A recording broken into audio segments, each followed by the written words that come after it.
To be honest, it's quite easy to tackle these problems if you have a business plan in place and if you have a strategy in place.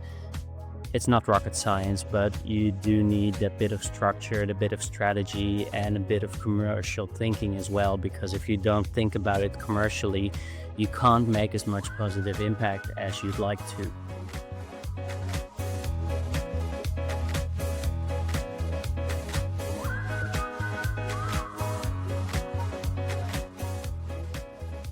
Welcome back to Sustainable Today, Successful Tomorrow, where we explore real-world sustainable tourism stories that actually work. Community-based tourism often sounds better on paper than it does in practice. It's full of good intentions, but not always easy to get right. So what does it take to develop travel experiences that truly benefit the local community while still appealing to today's traveler? For more insights, we've interviewed Theo from Kara-Tunga, who's been developing community-based tourism for over 9 years in Uganda. In this episode, we'll listen to a few short clips from that interview, and next week we'll release the full conversation.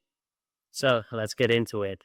Our core question of today is, how do you turn community-based tourism into a success story? So what's your first take on this? Yes, good question. How to turn it into a success story is really the combination of collaborating with local communities and to really develop community-based tourism on local terms. So really doing it together, but really treating it as a business model that should have its own profit. Great. We'll come back to that in a bit and we'll dive a little deeper. But first, we've actually done quite a few community-based tourism experiences ourselves. Yes. And you've done a specific tour with Theo in 2019, where you were one of his first travelers for that specific tour. Yeah. What was that like? Oh, very interesting. Yeah, so in 2019, I was traveling to Uganda and also Kenya for work. And I was chatting with Theo and he invited me up north to Karamoja, the region where Theo operates with his business. And it was really interesting to see like firsthand what they were doing, how they were building that entire business because they just started at that time. I even attended a staff training. So to really yeah, it was really great how they approached things. But then one night the accommodation was fully booked and they had to move me out for one night. And then Theo suggested for me to try out one of their new tours, which is actually going into the bush on the back of a boda with local guides and to really visit local communities and shepherds out there. Every time I talk about community-based tourism, this is the first thing that comes to mind, but it was so off the beaten track. I've never done anything like that. We visit local villages, talk to local women in the villages. The guys were throwing spears as a contest to see who could throw the furthest. Sounds dangerous. Yeah, well, it's the bush. There's no one there. But still, yeah, they got quite far. Like, I was very impressed. I couldn't do it. Like, I was not good at it. And then we also visited the local shepherds and joined them for campfire. I didn't join them for dinner though, because especially in this region, they mix cow blood with their milk as dinner. They mix it. Apparently it's good for your iron. Didn't try that, but I did see the entire process of how they were doing it. Very intriguing. I think that's the best word.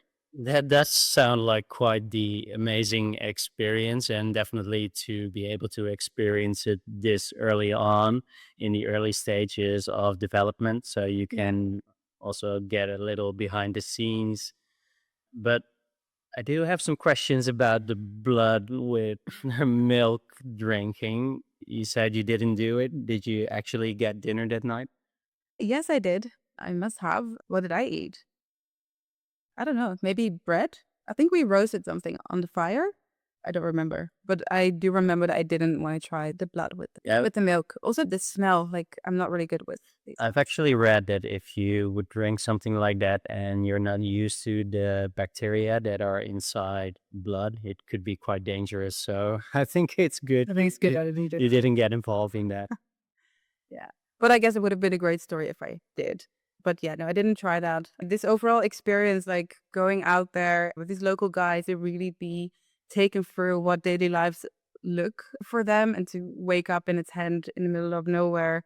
Yeah, it was very magical. So yeah, amazing experience. Yeah, like really being part of it instead of just Yeah. having a show performed. Yeah, they were just really showed me around and to really have me meet everyone. And it was kind of walking into a house of your friends where you're introduced as, yeah, just a friend. Yeah, more of a guest than Yeah, tourist. exactly. Yeah, yeah. I think that's exactly it. Yeah, Okay. it's fun. And what about you? Because I know that you're not really too big a fan of community-based tourism. Why do you think that is? Well, mixed feelings actually, because I'm not that comfortable with the awkward situations that community-based tourism sometimes brings, especially when it's not that much of a developed tour. So I do like it more when it's, yeah, like it's a bit more organized and a bit more professional. So the like going back to basics, not so much, but what you just described does seem like an adventure and does seem really cool. And I remember a few of the experiences we did ourselves. For example, in Sri Lanka, we stayed at a local family's home and we had elephants roaming next to our bedroom door. And at night, the local family dressed you up like a doll. Um, I remember that. yeah, you had to wear this traditional dress, and I'm not sure how much you liked it, but it was funny for me. Well, I mean, I like the gesture and it was nice doing something with the family together, but she was trying to get me into one of her daughter's dresses and it was too small for me. And I think she even called me chubby because it didn't fit. And that was just, I think we went along with it, but also, Yeah, I don't, that's one of the awkward situations that. yeah, I think looking back, it's a good story. Was I really enjoying it at that time? I'm not sure. No, but we still talk about it. We talk about it, yeah. And we had another experience in Kenya where we went into the mangrove with a amazing local guide. Yeah. We actually got into a traditional cutout canoe like the old fishermen still use, which was amazing. So Yeah. yeah, mixed feelings. If it's organized well, I'm all up for it, but it does need that organization For you, yeah. for me. Yeah.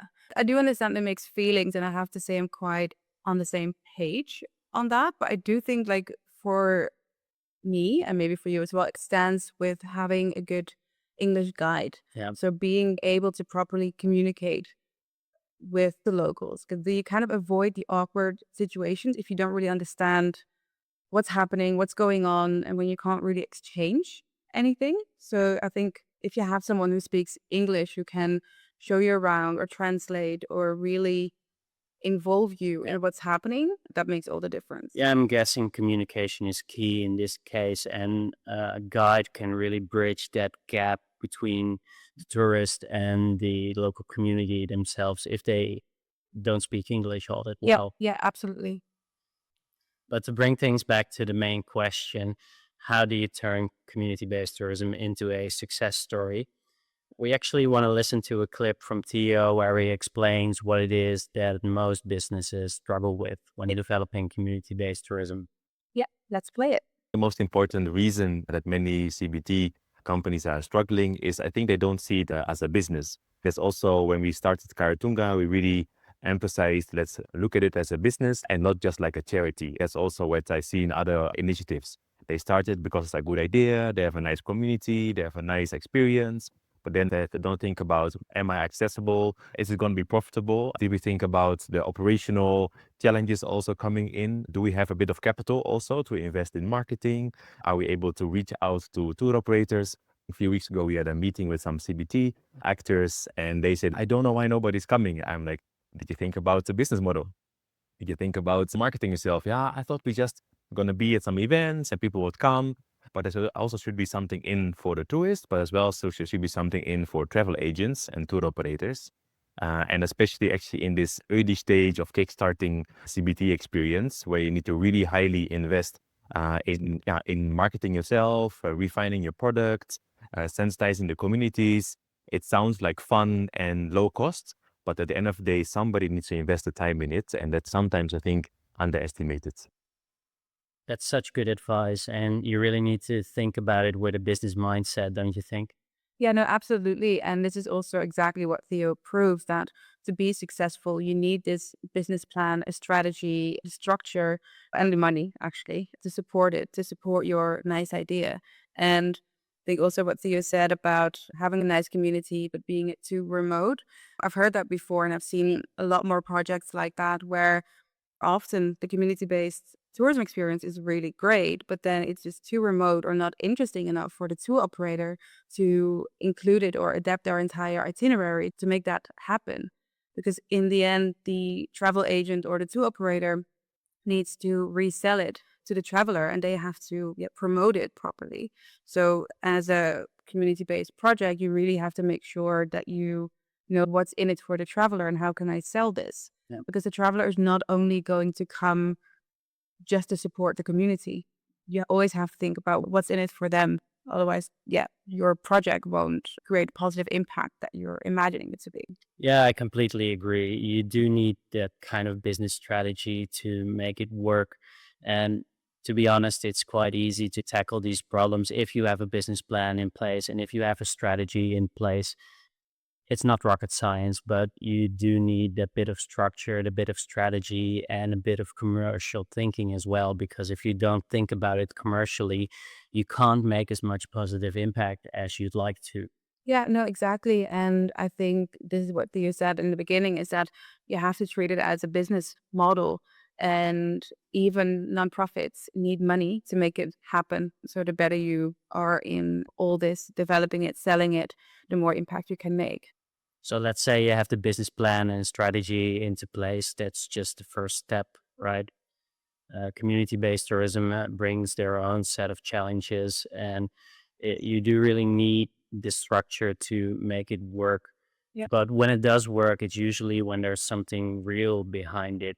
What do you feel are the key areas to delivering authentic community-based experiences? Well, key is to really develop it on local terms and to really discuss with the locals about what they want to share.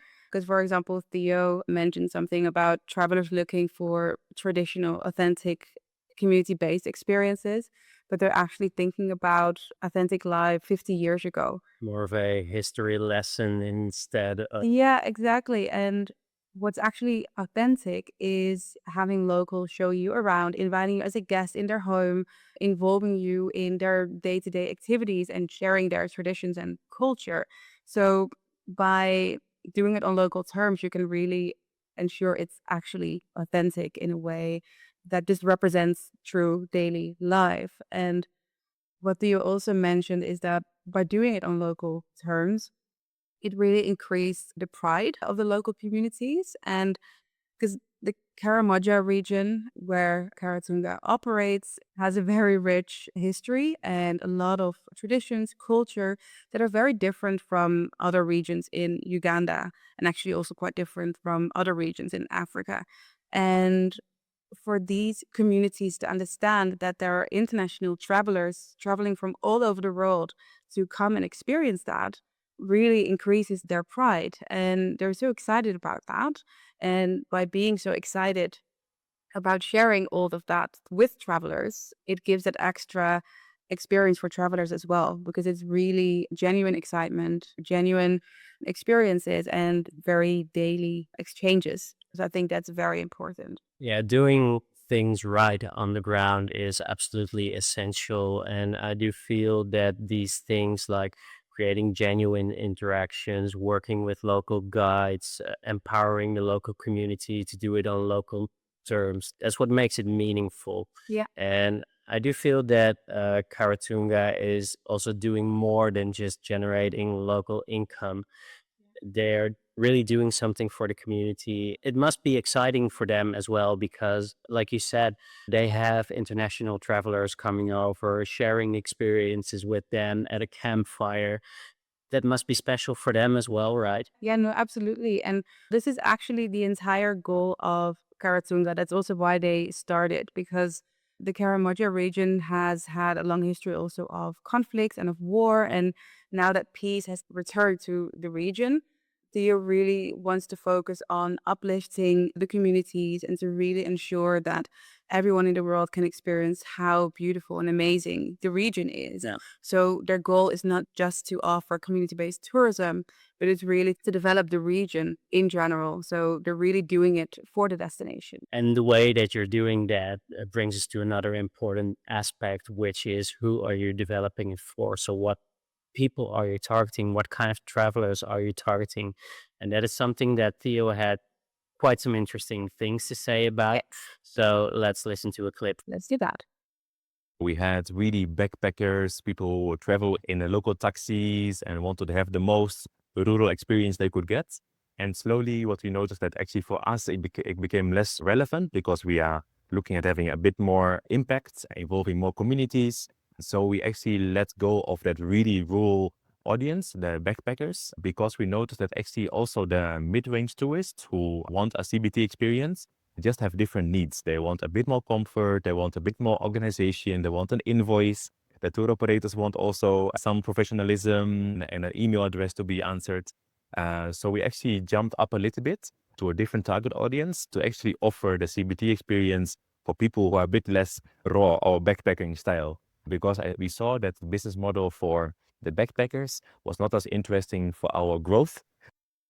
Yeah, that's really interesting. And you can tell again that he's looking at it from a business perspective, like how can we grow our business and at the same time maximize positive impact?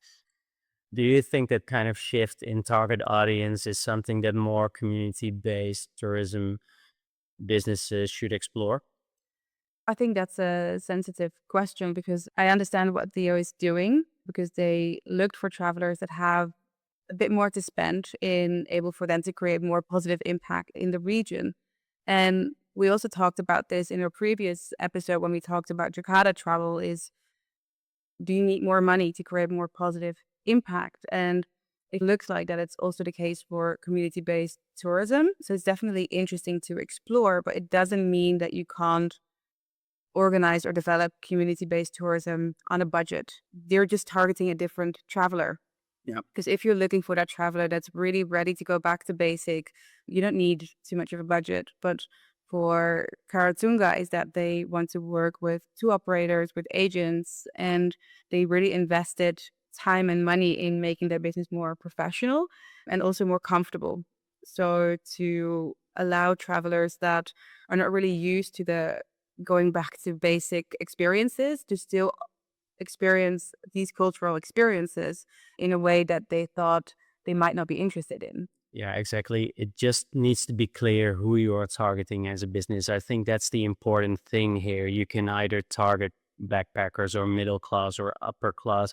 It doesn't really matter who you are targeting as long as you match your story to the people who you are selling to. Yeah. And I think what Kara-Tunga has done is a great example of kind of repositioning. In that sense, still maintaining their authenticity and their connection to the community, all the while maximizing their positive impact because that's what it's really about for them. Of course, they are a business, but they have this connection to the region that they're offering these tours to. So they really want to maximize that positive impact. And Yeah. in that sense, it makes sense to target a little more of an upper class or middle class traveler. Yeah, no, absolutely. And by being able to ask more, they can also pay the local communities more. And they've really grown in size and in purpose, really. And yeah, I think it's a different strategy, but it definitely works for them. And yeah, like their experiences look amazing. So they're definitely doing something right. I just think that you need to keep in mind that individual travelers will have individual needs, and community based tourism experiences are not really a one size fits all. So, how do you feel that Karatunga is personalizing their experiences in a way that they can match different needs for different type of travelers? Yeah, so I think to start off, it's really important that they determine who they want to attract. So even though they know who they want to have as a traveler, it's really important to dive a bit deeper, dig deeper of what their needs and demands are. And you can have more and different needs and demands in that group. And for that, it's important that you are flexible. So flexible to personalize the travel experiences, for example. So Theo said that they offer like the standard tours that you could just book off the website that are offered by tour operators. But they also had, he told me a story about a doctor who was interested in talking with local healers, and they made that happen. So they tailored the experience based on the specific needs of that traveler. And it doesn't have to be that specific. It could also be like small changes. So, for example, if we would go and we're really interested in where they buy their food, we could go and go visit the local market. Like it could be these small changes. If you're interested in food, if you're interested in creating houses, like how are they building houses, anything that you find interesting from a culture, they could make happen. So I think it's really important to also allow your guests to share what they're interested in and to base the experience on that. So basically having a standard package for people who don't really know what they want, Yeah. but offering tailored tours to travelers who are in specific needs. Yeah. Yeah, exactly. And also what Theo said is that even though they have these standard packages, but there's a lot of communication with the local guides and the guests. And if the guides find out that they have a specific interest in something, they can also try and make that happen during the day. So I think communication is really important here, especially in managing expectations of travelers so that they know what they can expect, that they go in with an open mind, but also to encourage them to share what they would like to see. So to really make it, yeah, a tailored experience on the day itself. Yeah, I completely agree. The why and how of your communication are essential in this case. And one more thing that was really interesting with Kara-Tunga is that they also really think about where they communicate. Yeah. And that was something Theo shared a bit of an interesting story for. So let's have a listen. Okay. We are really focused on storytelling and the authenticity and the pureness of our experiences, and especially also in the benefit for the community that we are educating guides, we are training hospitality staff, and that we are really spearheading tourism development in our region. So we use social media a lot. Our Instagram, TikTok, and Facebook is for us, for the guides to actually have a voice. If you now follow us on Kara-Tunga tours, you will see a lot of videos from the villages, from the bike, on the motorbikes, hiking. That's really for people to see what happens on a daily basis. On our LinkedIn, we try to focus a bit more on the impacts because we know the audience a bit more business minded. And Twitter is really like our daily news channel, especially here within Uganda. We know that many of the professionals are on Twitter. So we try to at least keep people up to date on what we're doing. And then as last one, our newsletter, because we have a huge database. And that's, I think, very important. Newsletter is a bit more for longer stories. What he's doing really well is that he's personalizing his messaging based on each channel that he uses. He kind of uses different communication because you do have to realize that you're not speaking to exactly the same audience on different channels.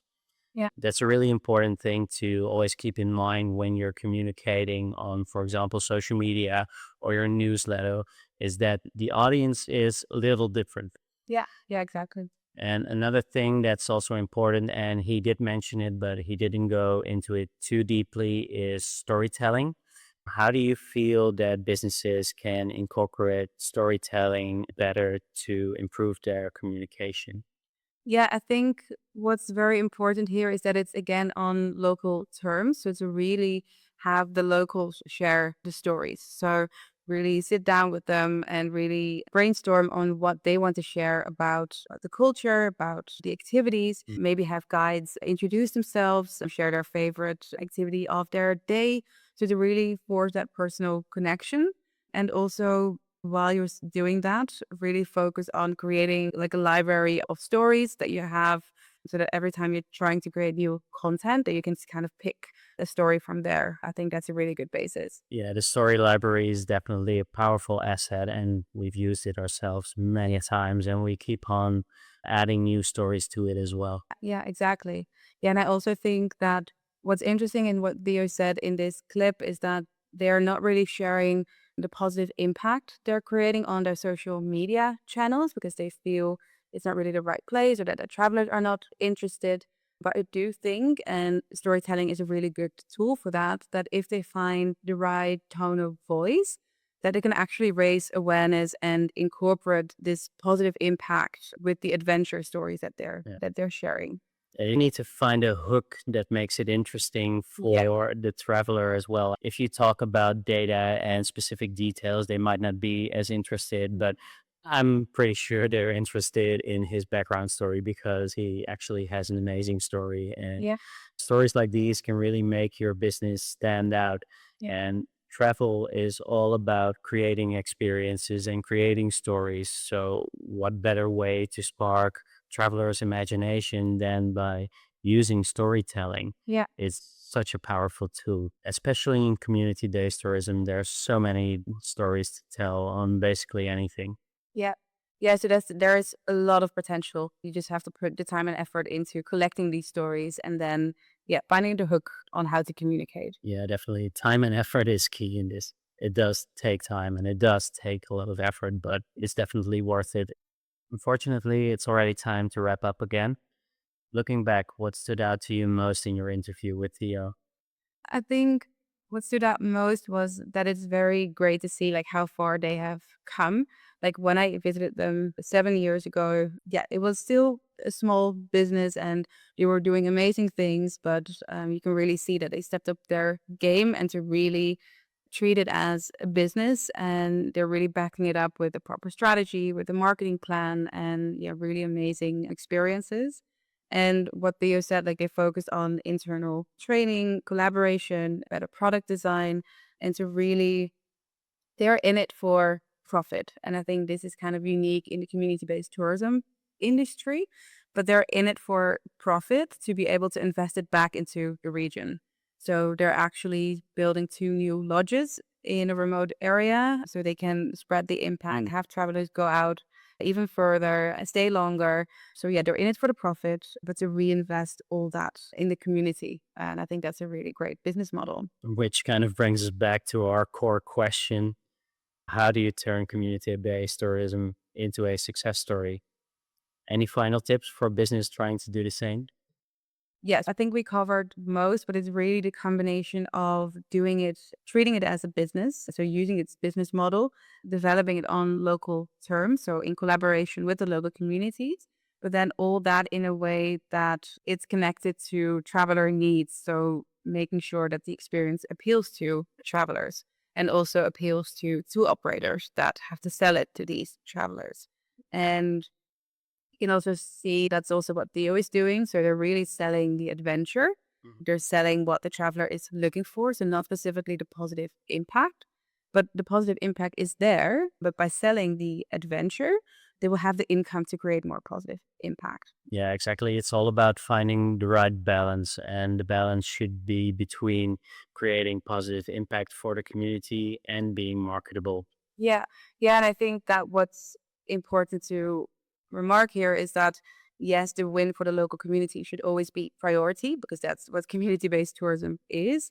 But connecting it to the needs of travelers is equally important if you want to create that positive impact. Perfect. Let's wrap it up with that. And that leads us to our question: what are you struggling with most when it comes to community based tourism? Let us know. The next episode will be my full interview with Theo. And in the meantime, subscribe to this channel and like and share this episode if you liked it. And we hope to see you soon.